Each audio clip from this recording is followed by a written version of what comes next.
Hi hello friends, இன்றைக்கி இந்த வீடியோவில் நம்ம என்ன பார்க்க போகிறோம்னு சொல்லிட்டு பார்த்தீங்கன்னா, நம்ம விஜய் பார்வதி கம்ருதீன் இருக்காங்கல்ல, அவங்க ரெட் கார்டு வாங்கி எவிக்ட் ஆகி வந்துட்டாங்க. That's okay. அவங்க வந்து ஒன்றும் 2 பேரில் யாராவது ஒருத்தர் டைட்டில் வின்னராக வந்திருந்தா கூட பரவாயில்ல. பட் 2 பேருமே ரெட் கார்டு வாங்கிட்டு வந்துட்டாங்க. அதனால் 2 பேருக்குமே எந்த யூஸும் கிடையாது. ஈவன் அவங்களுடைய சம்பளம் கூட அவங்களுக்கு வராது. கிட்டத்தட்ட 90 டேஸ் ஸ்பெண்ட் பண்ணியிருக்காங்கங்க. அந்த சம்பளம் கூட வராது. அது வந்து எல்லாருக்குமே தெரியும். இந்த மாதிரி ரெட் கார்டு வாங்கிட்டு வந்தவங்களோட லைஃப் ஒன்றும் பெருசாக பிரைட்டாக இருக்கிறது இல்லை. அதுவும் நமக்கு தெரியும். ஏன்னா பிரதீப் ஆண்டனி லைஃப்லாம் ரொம்ப மோசங்க. பிரதீப் ஆண்டனியோட வாழ்க்கையெல்லாம் சொல்லணும்னா ஒரு சாதாரண மனுஷன் கூட கண்ணு தண்ணி விட்டுருவான்.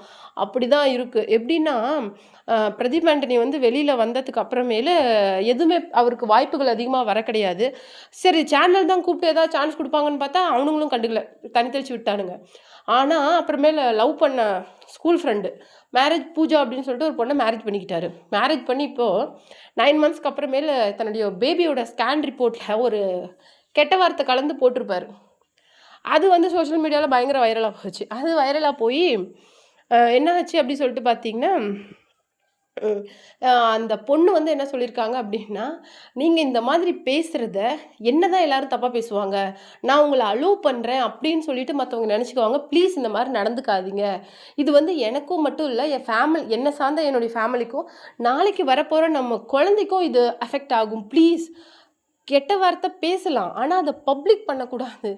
ஃப்ரெண்ட்ஸ் கிட்ட, வீட்டில் இந்த மாதிரி 1000 இடத்துல பேசிக்கலாம். நீங்கள் நேர்மையாக இருக்கிறேன், ஓப்பனாக இருக்கேன், அது இதுன்னு சொல்லிட்டு பப்ளிக்காக பேசி உங்கள் இமேஜை ஸ்பாயில் பண்ணிக்கிறீங்க. அது மட்டும் இல்லாமல் கரியர் லைஃப் எல்லாமே காலி பண்ண ட்ரை பண்ணுறீங்க அப்படின்னு சொல்லிட்டு வைஃப் வந்து பேசியிருக்காங்க. இந்த மாதிரி ஒரு கான்வர்சேஷன் ரொம்ப நாளாக நடந்துகிட்ருக்கு பிரதீப் ஆண்டனிக்கும் அவங்க ஒய்ஃப்க்கும். இதில் வந்து ஒரு நாள் ரொம்ப அப்செட் ஆகி பிரதீப் ஆண்டனி ஒரு ட்விட்டரில் இது போட்டிருக்காரு.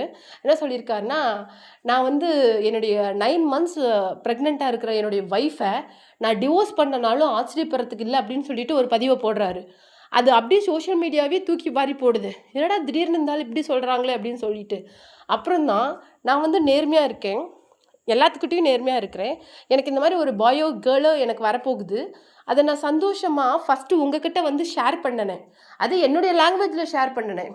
பட் அது எந்த அளவுக்கு இப்போ தப்பாக போய் முடிஞ்சிருக்குது. என்னை வந்து ஒரு மாதிரி சம்வாட் என்னை மிஸ்ஃப்ரேம் பண்ணி பார்க்குற அளவுக்கு அது ஆயிடுச்சு. பட் நான் வந்து எல்லா டைமும் நான் நேர்மையாக தான் இருந்தேன். நான் வந்து எதையும் மற்றவங்களாம் நிறைய தப்பு பண்ணுவாங்க, ஆனால் வெளியில் பார்க்க ரொம்ப டீசெண்டாக தெரிவாங்க. பட் நான் அப்படி கிடையாது. நான் இங்கே எப்படியோ, நான் சோஷியல் மீடியாவில் நான் எப்படியோ என்னுடைய ரியல் லைஃப்லேயும் நான் அப்படி தான் இருப்பேன். ஏன்னா கவின் வந்து உண்மையிலே அந்த சீசனில் வந்து கவின் வந்து லாஸ்ட்லியாக கூட லவ் கண்டென்ட் பண்ணுவார். உண்மையிலே சீரியஸாக இது நடந்தது. கவின் வந்து மணி பாக்ஸை எடுத்தாலுமே லாஸ்ட்லியாக கூட லவ் கண்டென்ட் பண்ணியிருப்பார். அதை வந்து நல்ல பிரேவ் அண்ட் போல்டாக அடித்து கேட்ட ஒரே ஆள் நம்ம பிரதீப் ஆண்டனி தான். நல்லாவே பேசிகிட்டு இருப்பார், எப்போ நம்ம சவுண்டில் இருக்க அப்படி இப்படின்னு சொல்லிட்டு எதிர்பாராத விதமாக சப்புன்னு அடிச்சுட்டு போயிடுவார். அதை யாருமே எதிர்பார்த்துருக்க மாட்டாங்க. ஆனால் seriously Losliya lose her life because of Kavin வந்து அவங்களுடைய ஸ்கூல் ஃப்ரெண்டை மேரேஜ் பண்ணிக்கிட்டாரு. லாஸ்ட்லியாவோட சிஸ்டர் கூட மேரேஜ் ஆகிடுச்சு. பட் ஸ்டில் லாஸ்ட்லியா வந்து அன்மேரிடாக தான் இருக்காங்க. பெருசாக எந்த வாய்ப்புகளும் வரல. ஆட் ஷூட்டிங் அந்த மாதிரி எதுவுமே அவங்களுக்கு ப்ராக்ரஸ் லைஃப்பில் கிடையாது பெருசாக. ஆனால் இதுக்கு மொத்தமாக காரணம் கவின் தான். அப்படி இல்லைங்க. ஆனால் கம்ருதீனுக்கு அந்த ரெட் கார்டு வாங்கின மொமெண்ட் அப்படி தான் இருந்துச்சு. மேபி பிரதீப் ஆண்டனி மாதிரி இருக்கிற சீரியல் வாய்ப்பும் விட்டு போய் லைஃப்பில் ப்ராக்ரஸும் கிடையாது. இதுக்கு மேலே நமக்கு புதுசாக எந்த ப்ராஜெக்ட்ஸும் கமிட் ஆக போகிறதில்ல. விஜய் டிவியே பகச்சிக்கிட்டாங்க. இதுக்கு மேலே என்ன நடக்க போகுது, ரெட் கார்டு கொடுத்து துரத்தி விட்டாங்க, அதான் அவ்வளோதான், கெரியர் காலி, லைஃப் காலி அப்படின்னு நினைக்கும் போது இதே தான் அவங்க அக்கா அப்போ சொல்லியிருந்தாங்க. நான் சொன்னதை நீ அப்போவே கொஞ்சம் கன்சிடர் பண்ணியிருந்தீன்னா நீ இந்த நிலைமையில இருந்திருக்க மாட்டேன் அப்படின்னு சொல்லிட்டு. ஒரு 10 டேஸ் தான், 10 டேஸ்க்கு அப்புறமே கம்ருதீனை பற்றி அப்போ நிறைய ட்ரோல் வந்துச்சு. ஒரு ட்ரோல் அந்த நியானான ஷோவில் அவர் பார்ட்டிசிபேட் பண்ணியிருக்காரு. அதில் வந்து அவர் சம்திங் என்ன ராசியோ தெரியல, அதுக்கு வந்து ஒரு ஜோசிக்காரர் சொன்னதெல்லாம் அந்த பிக் பாஸ் வீட்டுக்குள்ளே நடந்திருக்கும். யாரையும் நம்பாத, ஃப்ரெண்டுங்கிற பேரில் யாரையும் நம்பினா மோசமாக போயிடுவா அப்படின்னு சொல்லிட்டு.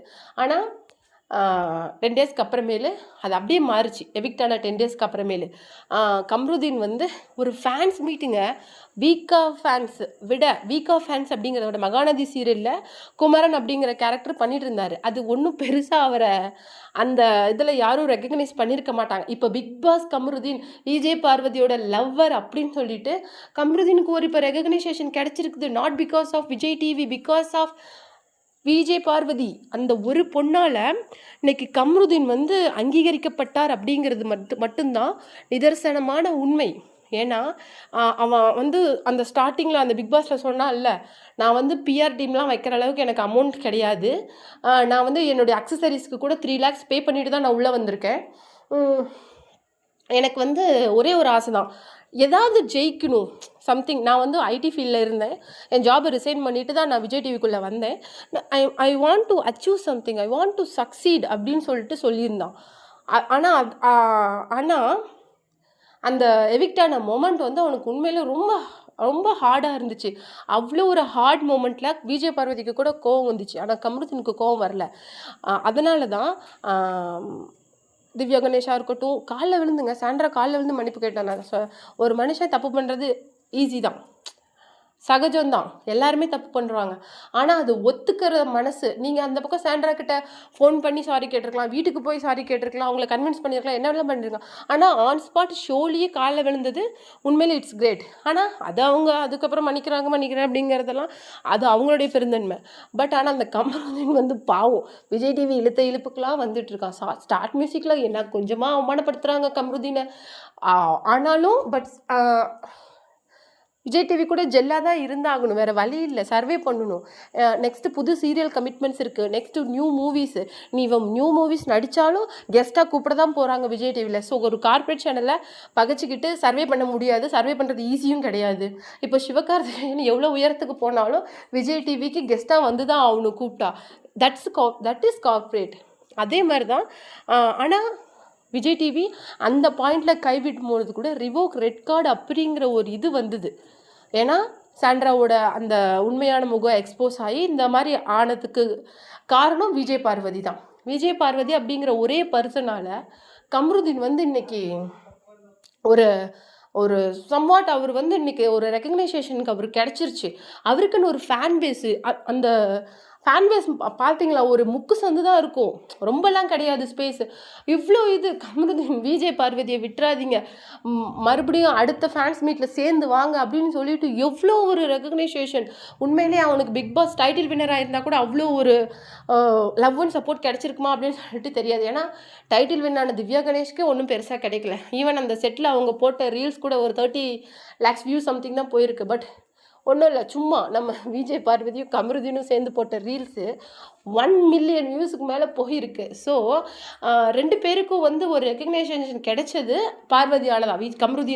கமருதீன் என்ன ஆசைப்பட்டானோ அது சம்வாட் அவனுக்கு கிடைச்சிருச்சு அப்படின்னு தான் அதை ஒத்துக்கிட்டு தான் ஆகணும்.